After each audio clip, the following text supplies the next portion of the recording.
dari kelompok 1 ingin mempresentasikan mengenai salah satu bidat, yaitu LGBT. Seks merupakan keadaan anatomis dan biologis antara pria dan wanita, sedangkan seksualitas ini mencakup seluruh dari kompleksitas perasaan, kepribadian yang berkaitan dengan identitas, perilaku, atau orientasi seksual. Secara awal, perilaku seksual atau orientasi seksual ini itu heteroseksual, di mana laki-laki dengan perempuan. Namun terjadi penyimpangan, yaitu homoseksual yang berarti tertarik sesama jenis, dan bisek itu yang tertarik terhadap sesama jenis maupun lawan jenis. Homoseksual berasal dari dua kata, yaitu homo dan seksual, di mana homo ini artinya sama dan seksual ini yang mengacu terhadap hubungan seksual. Homoseksual artinya hubungan seksual dengan sesama jenis. Menurut Rizal, homoseksual itu merupakan ketertarikan hubungan seksual yang kecenderungan dilakukan oleh sesama jenis. Beberapa pakar menyebutkan bahwa homoseksualitas itu penyimpangan terhadap perilaku seksual. Mengapa LGBT ini dipandang sebagai perilaku yang menyimpang? Karena orang-orang memandang seksualitas ini dalam arti sempit, hanya terpacu pada genetikal belaka. Seksualitas dipersempit menjadi seks, di mana apa yang kita lakukan dan kita gunakan oleh alat vital kita. Perilaku homoseksual ini dianggap menyimpang dalam sudut pandang sempit tentang seksualitas, karena tidak dapat melakukan hubungan yang dilakukan seperti wanita dengan pria. Seksualitas yang dimaksud di sini itu ada memiliki makna yang luas, menyangkut tentang aspek kehidupan yang identitas seksual, erotisme, kesenangan, keintiman, dan reproduksi. Seksualitas dialami dan diekspresikan dalam pikiran, fantasi, hasrat, tingkah laku, kebiasaan, peran, hubungan, dan kepercayaan atau nilai-nilai. Namun juga tidak semua aspek dalam seksualitas itu selalu dialami atau diekspresikan. Istilah homoseksual digunakan pada tahun 1869 dalam bidang psikiatri di Eropa oleh Karl Malagranveni untuk mengacu pada suatu fenomena psikoseksual yang berkonotasi klinis, monoseksualitas, heteroseksualitas, dan heterogen khususnya pada binatang. Kemudian pada abad yang sama, 1886, Richard Von, seorang psikiatris dari Australia, dalam bukunya Psychopathia Sexualis, The Medical Forensic Study of Sexual Abnormalities, menjelaskan tentang normal sexuality, yang selanjutnya istilah ini banyak digunakan untuk menjelaskan perilaku seksual. Pasangan homoseksual yang pertama tercatat dalam sejarah yaitu sepasang laki-laki dari Mesir kuno yang hidup sekitar tahun 2400 sebelum Masehi. Istilah LGBTQ digunakan semenjak tahun 1990. Namun saat ini LGBTQ itu semakin kompleks, yaitu LGBTQIAAP, lesbian, gay, biseksual, transgender, queer, questioning, intersex, allis, aseksual, dan panseksual. Jadi pandangan umum LGBT ini, pandangan masyarakat mengenai isu LGBT masih beragam tergantung latar belakang budaya, agama, kelompok sosial, media, keluarga, pergaulan sebaya, gender, dan interaksi dengan 3 individu LGBT, Rehman dan Tafwer. Tingkat penolakan dan penerimaan terhadap LGBT sangat tergantung pada faktor-faktor di atas. LGBT di Indonesia masih merupakan hal yang tabu, khususnya bagi kelompok yang pemikirannya didasari agama. Sebagian besar menghujat perilaku dan orientasi yang seksual sekelompok LGBT ini. MUI bahkan sudah mengeluarkan fakta yang menolak praktek hubungan badan dan perkawinan sesama jenis. Ada juga sebagian masyarakat bersikap netral, menerima keadaan LGBT, namun tidak mendukung LGBT melakukan kegiatan secara terbuka. Kelompok ini beragam, semua orang mempunyai hak yang sama untuk hidup, memenuhi hak yang sebagai manusia, namun mempunyai tetap mempertimbangkan konteks lokal. Sedangkan kelompok pendukung adalah kelompok LGBT, para aktivis dan penggerak kesetaraan yang menginginkan LGBT juga mempunyai hak yang sama tanpa batas dalam konteks apapun, termasuk dalam perkawinan sejenis. Sebagian besar masyarakat menolak keberadaan LGBT, khususnya di sekitar lingkungan rumah, masyarakat, umumnya melihat keberadaan LGBT sebagai suatu hal yang negatif, abnormal, dan kesalahan. Penolakan dan pandangan tersebut didasarkan atas ajaran agama yang dianut sebagai besar oleh masyarakat di Indonesia, dan juga karena ada anggapan kuat bahwa Indonesia ialah negara religius. Selain itu juga, minimnya interaksi atau informasi tentang LGBT juga semakin menguatkan pandangan tersebut. Selama ini informasi yang diterima adalah LGBT, orang-orang yang melulu berkaitan dengan perbuatan dosa. Pengakuan iman dalam Alkitab tentang homoseksual itu sudah sangat jelas memberikan bukti-bukti mengenai homoseksualitas maupun dalam Perjanjian Baru dan Perjanjian Lama, yaitu secara langsung menentang praktek homoseksualitas atau secara tidak langsung tidak menyetujui praktek homoseksualitas. Seks adalah suatu yang suci dan agung, yang bersumber dari Allah dan dianugerahkan kepada manusia pada waktu Allah menciptakan manusia dan menempatkan diri mereka di Taman Eden, yakni Adam dan Hawa. Allah menciptakan mereka menurut gambar dan rupa Allah. Kemudian Allah berkata kepada segala yang dijadikannya, itu sungguh amat baik. Kejadian 1 ayat 27 dan 31. Dan Allah menjadikan manusia laki dan perempuan. Sudah jelas Allah menciptakan dua jenis kelamin yang berbeda. Termasuk Allah memberikan kemampuan untuk bereproduksi juga seksual. Dalam hal ini Allah berfirman kepada mereka, beranak cuculah dan bertambah banyaklah agar memenuhi bumi dan kuasa atasnya. Kejadian 1 ayat 28. Hal ini berarti bahwa seks dalam pernikahan merupakan anjuran Allah kepada manusia untuk memenuhi maksud dan rencana Allah bagi dunia ini. Lebih dari itu, Allah juga mempunyai tujuan yang indah bagi manusia selain memberkati agar melalui seks berbentuk keturunan. Kejadian 4 ayat 1. Namun yang terpenting dalam kehidupan seks ialah agar membawa kebahagiaan, karena manusia diciptakan menurut gambar dan rupa Allah. Maka manusia mempunyai hubungan terhadap keduanya dan tetap memandang Allah sebagai penganugerah seks tersebut. Jadi karena manusia diciptakan menurut gambar Allah, maka manusia mempunyai hubungan dengan ciptaannya, dan sebagai wujud bahwa manusia serupa gambar Allah, berarti manusia harus hidup dalam persekutuan yang indah bersama dengan Allah. Dalam Kejadian 2 ayat 24 dan 25 merupakan perintah yang Allah berikan kepada manusia yang diciptakannya sebagai sebab itu seorang laki-laki akan meninggalkan ayahnya atau ibunya dan bersatu dengan istrinya, sehingga keduanya menjadi satu daging. Nah, sedaging di sini itu menjelaskan bahwa moralitas seorang suami istri, yaitu kebenarannya mengenai seorang suami istri, dan arti pokoknya bahwa istri sah melakukan hubungan seks. Tujuan Allah sebenarnya menciptakan seksualitas ini untuk membawa kebahagiaan bagi umatnya, dan ini merupakan karunia Allah yang patut disyukuri dan dinikmati sesuai dengan rencana dan tujuan seksualitas itu sendiri, serta maksud dan tujuan Allah. Maka tidak ada tempat bagi orang yang melanggar kesucian seksual itu. Seks tersebut menjadi kotor dan najis jika disalahgunakan, bukan pada tempatnya sesuai dengan rencana Allah. Penyalahgunaan seksual itu yang terjadi dalam masyarakat Roma dan Yunani. Di mana mereka melakukan perbuatan seksualitas yang sangat kotor dan menjadikan sebagai cara untuk menyembah berhala-berhala mereka. Paulus dengan tegas mengatakan karena itu Allah menyerahkan mereka kepada hawa nafsu yang memalukan, sebab istri-istri mereka menggantikan persetubuhan yang wajar dengan yang tak wajar. Demikian juga suami meninggalkan persetubuhan yang wajar dengan istri mereka dan menyala-nyala dalam birahi mereka seorang terhadap yang lain, sehingga mereka melakukan kemesraan laki-laki dengan laki-laki. Dan karena itu mereka menerima dalam diri mereka balasan yang setimpal untuk kesesatan mereka. Alkitab dalam Roma 1 ayat 26 sampai yang ke-27 mengatakan bahwa karena ketidaktaatan manusia, makalah Allah menyerahkan mereka kepada keinginan mereka sendiri sehingga menghasilkan homoseksualitas. Nah, Roma 1 ayat 26 sampai 27 mengungkapkan bahwa perilaku homoseksual seperti halnya dosa-dosa lain. Muncul dari penolakan untuk menghormati dan mengakui Allah. Jika Allah tidak diakui dan firman-Nya diabaikan, maka sifat kedagingan akan menyimpang dari hubungan seksual yang sudah ditetapkan oleh Allah sejak semula bagi pria dan wanita. Perikop Roma pasal 1 ayat 18 sampai 32 oleh LAI diberi judul hukuman Allah atas kefasikan dan kelaliman manusia.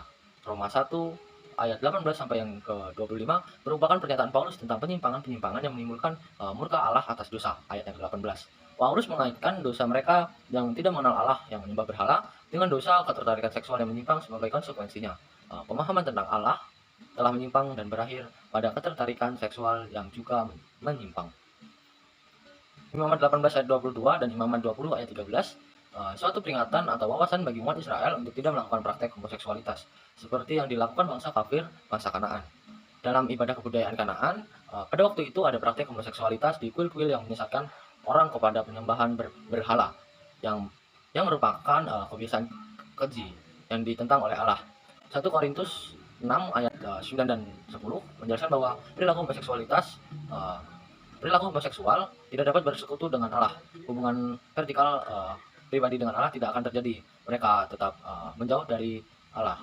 Dari beberapa data dari firman Allah dijelaskan bahwa Allah benar-benar berbicara mengenai pokok homoseksualitas. 10 tahun sesudah Komisi Kepausan untuk Alkitab Suci menerbitkan dokumennya, Kongregasi Ajaran Iman yang diketuai oleh Joseph mengenai berbagai negara yang siap mengakui pasangan LGBTQ sejajar dengan pasangan nikah heteroseksual. Tanggapan ini sejalan dengan katekismus Gereja Katolik, tetapi tidak sejalan dengan dokumen Komisi Kepausan untuk Kitab Suci. Perkawinan adalah suci, sedangkan tindakan-tindakan homoseksual melawan hukum moral kodrati. Tindakan-tindakan homoseksual ini menutup komplementaritas afektis dan seksual yang sejati. Tidak ada dasar apapun untuk menyetujuinya. Meskipun demikian, laki-laki dan perempuan dengan kecenderungan homoseksual harus diterima dengan hormat, belas kasih, dan kepekaan perasaan. Setiap gejala diskriminasi yang tidak adil dalam hal ini harus dihindari. Bagaimanapun, kecenderungan homoseksualitas secara objektif buruk, dan praktek homoseksualitas merupakan dosa berat melawan kemurnian. Perjuangan kaum LGBT untuk dapat dianggap sama dengan orang-orang lain tidak lagi dianggap aneh atau memiliki perilaku yang menyimpang, bahkan terlihat mulai berhasil dan mendapatkan simpati dari banyak orang. Bahkan pernikahan sejenis telah mulai dilegalkan di cukup banyak negara. Hal ini meluruskan jalan mereka bagi banyak pasangan sejenis untuk dapat menikah secara resmi, baik dalam upacara sipil maupun upacara keagamaan. Saat Ratu Elizabeth II itu memberikan persetujuan mengenai pernikahan sama sejenis, Inggris menjadi negara ke-15 yang telah melegalisasikan pasangan sejenis. Kemudian juga ada mantan Presiden Amerika Serikat Barack Obama yang mengatakan bahwa there's no good reason for a ban on same-sex marriage. Treat everybody fairly, let's treat everybody equally. Jadi Obama dengan demikian menganggap bahwa pasangan homoseksual ini harus dihormati hak-hak mereka. Kemudian juga dia mengatakan bahwa siapa yang menolak atau menganggap larangan pernikahan sama sejenis, maka dia dianggap sebagai rasialisme. Jadi apabila suatu kaum itu menolak atau melarang pasangan homoseksual untuk menikah, maka dia dianggap sebagai orang yang rasis. Jadi dia menganggap bahwa ras itu sama dengan isu seksualitas. Padahal kenyataannya bahwa isu seksualitas itu tidak termasuk dengan isu ras, namun itu termasuk dengan isu moral. Para pembela hak asasi manusia telah memberikan peluang kepada kaum homoseksual yang membuat kaum itu mulai berani muncul secara terang-terangan. Sehingga banyak kita mendengar bahwa pendeta yang homoseksual telah mendirikan gereja bagi kaum homoseks dengan tujuan untuk membimbing para kaum homoseks kembali ke dalam jalan yang benar.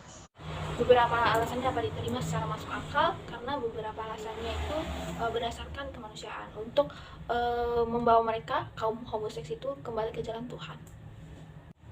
Kemudian ada Judy Greenwood, dia mengatakan bahwa pasangan pria atau wanita yang homoseksual itu adalah suatu hal yang normal. Jadi setiap orang itu dapat menjadi homoseksual.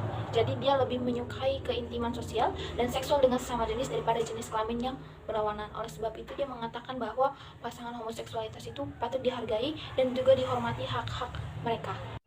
Kemudian ada Paus Fransiskus, dia adalah paus pertama yang telah melegalisasikan LGBT.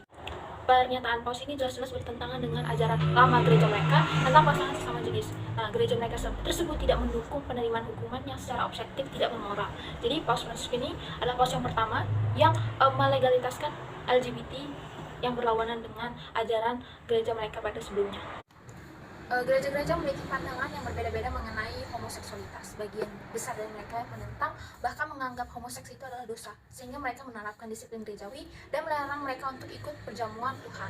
Namun juga sebagian lagi menerima, bahkan mengangkat pejabat gerejawi mereka yang homoseks dan melaksanakan pemberkatan pernikahan sesama jenis. Nah, gereja-gereja yang lain, para kaum homoseksualitas pada zaman ini tidak berusaha untuk menjelaskan kebenaran firman Tuhan mengenai pokok homoseksualitas. Malahan gereja tersebut mendukung dan merestui hubungan bagi kaum homoseksualitas. Pandangan tradisional gereja mengatakan bahwa pernikahan adalah antara seorang pria dan seorang wanita. Nah, itu di Kejadian 2 ayat 4, Matius 19 ayat 4 dan juga 5. Nah, kebanyakan denominasi gereja menolak pernikahan sejenis, namun beberapa denominasi gereja juga menyetujui pernikahan sejenis. Nah, itu tergantung dari hukum yang diterapkan oleh negara-negara mereka. Nah, gereja-gereja berikutlah yang menyetujui pernikahan sesama jenis. Ada Church of Denmark, Evangelical Lutheran Canada, Church of Norway, Metropolitan Community Church, Church of Sweden, United Church of Canada, United School of Christianity, dan Waldensian. Dari total 194 negara, sebanyak 93 negara telah memberlakukan kebebasan pernikahan sejenis. Nah, hampir seluruh negara di Eropa dan Amerika telah menerima pernikahan sejenis, sedangkan negara-negara di Asia dan Afrika kebanyakan menentang pernikahan sejenis. Bukan hanya itu saja, namun tokoh-tokoh pendukung LGBT dapat terjadi oleh para segerombolan artis dan juga selebritis. Yang pertama ada Lil Nas. Siapa yang belum tahu Lil Nas? Belum lama ini Lil Nas berani buka-bukaan perihal seksualitas serta keputusannya menjadi seorang gay. Dia juga tak malu. Dia membongkar alasan serta awal mula penyanyi berusia 18 tahun itu merasa sebagai gay atau pencinta sesama jenis. Yang mana Lil Nas ini mengaku telah menjadi gay sejak usianya masih 5 tahun. Semakin shock lantaran Lil Nas saat ini menyukai saudara sepupunya sendiri. Kemudian ada Kia Subban. Sebelum terungkap Kia Subban menghadiri parade LGBT di Amerika, kontestan AFI ini pertama mengungkapkan dukungan dan rasa bangganya terhadap LGBT. Ternyata Kia ini tidak sendirian, terdapat nama-nama public figure tanah air yang menyuarakan dukungannya pada LGBT. Kemudian ada pasangan Ricky Martin dan juga Joan Joseph. Mereka mengumumkan pernikahan mereka pada Januari 2018 lalu. Mereka juga membesarkan 4 orang anak si kembar Matteo and Valentino. Juga ada seorang anak perempuan bernama Lucia dan putra bernama Ren. Kemudian ada artis besar yang sering kita pernah dengar, mungkin kebanyakan orang, yaitu Lady Gaga. Lady Gaga juga ini merupakan ikon gay pada kaum masa kini. Ia selalu menjadi pendukung bagi komunitas LGBTQ+ untuk mendukung hak yang sama.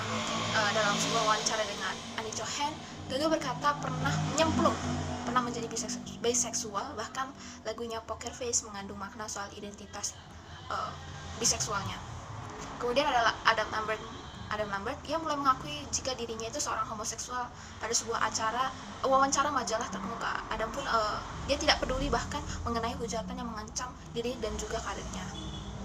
Kemudian ada Sam Smith, dia pernah mengaku bahwa dirinya adalah penyuka sesama jenis. Dia juga pernah mengejutkan publik ketika kedapatan berlibur dengan kekasih prianya dan berciuman di depan publik. Kemudian Harry Styles, topik soal orientasi seksual Harry Styles ini memang sudah menjadi bahasan hangat di berbagai media sejak beberapa tahun terakhir. Nah, Harry Styles ini merupakan member dari One Direction yang kerap diterapkan baik seksual maupun gay. Nah, Harry Styles sendiri memilih untuk selalu bersikap santai dalam menanggapi rumor-rumor mengenai orientasi seksualnya. Dia pernah secara belak-belakan bicara soal orientasi seksualnya.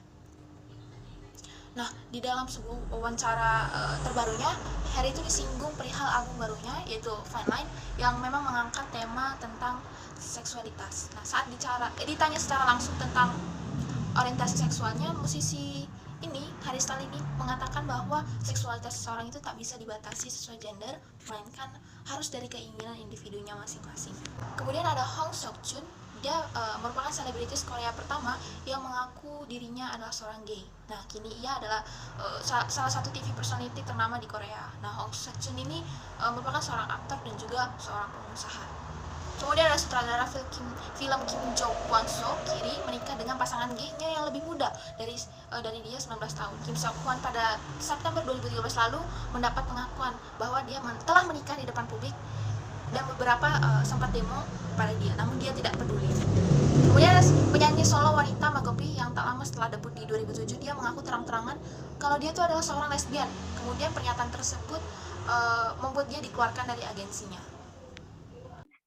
Ada 5 tokoh penentang LGBT. Yang pertama itu Winston Churchill, yaitu Perdana Menteri Inggris yang berkuasa pada masa Perang Dunia Kedua, menyebut bila gay adalah kejahatan perang dalam adaptasi kisah nyata yang dituangkan dalam film Hollywood berjudul The Infinite Games. Churchill mengatakan bila Alan Turing telah membuat sebuah kontribusi kejahatan terbesar dalam alienasi di Perang Dunia Kedua. Kejahatannya adalah dengan menjadi gay, tegasnya seperti dikutip dari Imam Hollywood Report Pada masa itu lebih dari 49.000 kaum penyuka sesama jenis baik pria dan wanita dieksekusi di Inggris dengan hukum yang sama. Turing diketahui menjadi satu di antara sekian banyak kelompok gay yang mengakui identitasnya dan mengaku bersalah kepada Ratu Elizabeth pada tahun 2013. Yang kedua itu ada manufacturing, bandingkan kaum gay dengan binatang. Petinjuk penandang asal Filipina ini, manufacturing, membandingkan pasangan gay lebih buruk dari binatang. Akibatnya atlet berjuluk Paxman ini dihujani kritik dan keancaman dari banyak pihak. Elzera melaporkan, Paxman pun menyadari ucapannya tidak pantas karena sangat merendahkan harkat kalangan lesbi, gay, biseksual, dan transgender, yaitu LGBT. Tapi saat saya tetap berpegang pada pendirian awal bahwa saya menentang perkawinan sejenis karena itu jelas dikutuk di dalam Alkitab, ujarnya di dalam video pada saat itu. Dan katanya, saya mengasihi kawan-kawan LGBT, saya mohon maaf karena telah membandingkan kaum homoseksual dengan hewan. Tunggu atlet berusia 37 tahun itu. Terus yang ketiga itu ada Paus Benedictus. Ini salah satu pernyataan kontroversial. Paus mengundang reaksi keras dan berbagai pihak di tengah kondisi dunia mulai terbuka pada mereka pencinta sesama jenis. Benedictus terang-terangan mengatakan dia merusak masa depan sejagat. Dia juga mengancam mereka yang berusaha memanipulasi hukum-hukum Tuhan dengan pilihan seksual menyimpang. Benedictus juga bilang kaum gay merupakan kelompok tidak bermartabat. Terus yang keempat ini ada Presiden Putin, peringati kaum gay dengan untuk tidak ganggu anak kecil, yaitu Presiden Rusia Vladimir Putin mengatakan bila dirinya akan cuek dengan para kelompok gay, namun dengan catatan mereka tidak boleh mengganggu anak kecil. Katanya, kami tidak pernah melarang pada yang bukan tradisi seperti hubungan antara seksual, tetapi kami melarang propaganda terhadap homoseksual dan pedofilia, ujar Putin pada Olimpiade musim dingin di Sochi. Putin menilai Rusia adalah negara liberal, lebih liberal ketimbang negara lain. Sekalipun Amerika satu catatan tersebut kelompok gay adalah agar tidak mengganggu anak kecil. Terus yang kelima ada Presiden Uganda, sebut gay menjijikan. Presiden Uganda ini memiliki gerakan anti terhadap kelompok penyuka sesama jenis. Pada wawancara khususnya kepada CNN pada tahun 2014, dia mengatakan bila kelainan seksual mereka adalah sebuah pilihan dan kaum gay disebut menjijikan. Katanya, mereka menjijikkan jenis manusia seperti apakah mereka? Saya tidak pernah tahu apa yang sebenarnya mereka kerjakan berulang kali. Saya katakan bila apa yang mereka kerjakan adalah kekacauan. Tegasnya katanya. Setelah mendatangi hukuman terhadap mereka atau kaum gay, banyak dari mereka yang dijebloskan ke penjara. Masalah homoseksualitas adalah sesuatu yang sangat tidak menyenangkan bagi kebanyakan orang, tapi masalah ini menjadi sangat penting untuk dipahami dan dimengerti oleh setiap orang, terutama bagi orang Kristen. Orang-orang yang telah dipilih Allah, orang-orang yang telah diselamatkan melalui karya penyelamatan Yesus di kayu salib adalah orang-orang yang telah diperbarui dari pelanggaran-pelanggarannya. Secara alkitabiah, pernikahan sejenis tidak akan sejalan dengan hakikat penciptaan dan mandat untuk bereproduksi dan memenuhi bumi. Alkitab mengajarkan bahwa pernikahan hanya terjadi antara pria dan juga wanita.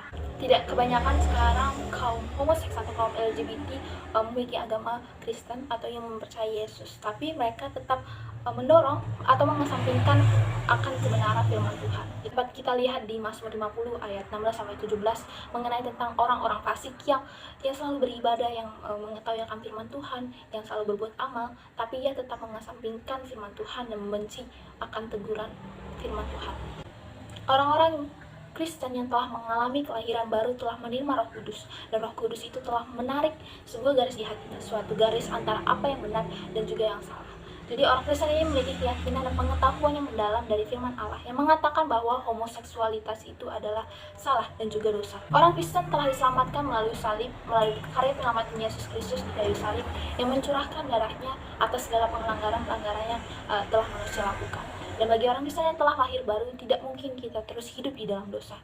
Tapi sebaliknya, kita harus tetap hidup dalam terang tentang kebenaran firman Tuhan dan kasih kebenaran dan kekudusan dengan Tuhan dan kepada sesama, termasuk aspek orientasi seksual. Dalam Efesus 4 ayat 21-24 itu memiliki makna bahwa saat kita mengenal Kristus, kita mendengar mengenai Dia, kita mengetahui mengenai kebenaran akan firman Tuhan yang nyata dalam Dia, kita harus meninggalkan manusia lama yang menemui kebinasan oleh nafsunya yang menyesatkan. Kita harus menghindari segala bentuk pelanggaran-pelanggaran yang mengancam pikiran kita sendiri. maka kita harus mengenakan manusia baru yang telah diciptakan menurut kehendak Allah dalam kebenaran dan kekudusan yang sesungguhnya. Kita harus kudus karena Allah adalah kudus. Sebab saat kita mengetahui bahwa homoseksual adalah salah, namun kita tetap melakukan pelanggaran tersebut, maka akan menimbulkan hukuman dari Allah baik secara langsung maupun secara tidak langsung, dan yang jelas kita tidak akan mendapatkan bagian di dalam kerajaan Allah. Penting bagi kita untuk mengetahui bahwa Allah mengasihi semua orang termasuk yang homoseks. Semua adalah orang berdosa yang perlu dikasihi oleh Allah. Ia mengasihi kaum homoseks, pelacur, pencuri, bahkan tukang-tukang yang suka memburu. Ia juga mengasihi orang homoseks yang masih melakukan perbuatan-perbuatan dosa. Tapi ia tidak senang pada dosa itu, dan dosa itu akan menjadi penghalang relasi Allah dengan manusia sepenuhnya. Oleh karena itu, baiklah manusia tetap berada di jalan kebenaran, mengetahui mana yang benar, hendaklah itu yang dilakukan. Semua hal itu harus diselaraskan dengan firman, sehingga mereka menjadi pria yang mencintai wanita dan wanita mencintai pria dengan seutuhnya.